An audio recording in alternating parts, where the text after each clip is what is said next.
అది ఎంత వరకు వచ్చిందంటే ఇంకా వాళ్ళిద్దరూ వాదించుకొని వదలట్లేదనమాట. ఆ అమ్మాయి రైజ్ అవుతుంది.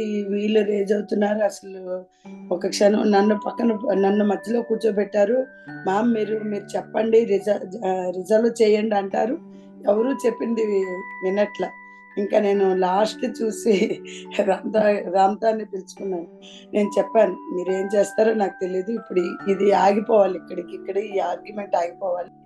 ఎలా అయిపోయిందంటే అవతల వ్యక్తి either you can apologise or resign అట్లా వచ్చేసారనమాట వాళ్ళిద్దరు. కాసేపటికి ఇంకా ఆర్గ్యూ చేస్తే నేను చెప్పాననమాట. "మీరిలా చేశారంటే ఇంక నేనిక్కడ ఉండను. మీరు వెళ్ళిపోతాను. మీ ఇష్టం మీరేం చేసుకుంటారో చేసుకోవాలి. ఎందుకిట్లా చేస్తున్నారు మీరు" అనేసరికి ఇద్దరు కామ్ అయిపోయారు మ్యామ్. ఆటోమేటిక్‌గా ఇద్దరు ఒకళ్ళకొకళ్ళు సారీ చెప్పుకొని ఈ మధ్య నాకు అన్‌ఎక్స్‌పెక్టెడ్ మనీ 2 టైమ్స్ వచ్చింది మ్యామ్. ఫస్ట్ డే 50,000 వచ్చింది. నెక్స్ట్ డే మళ్ళీ అగైన్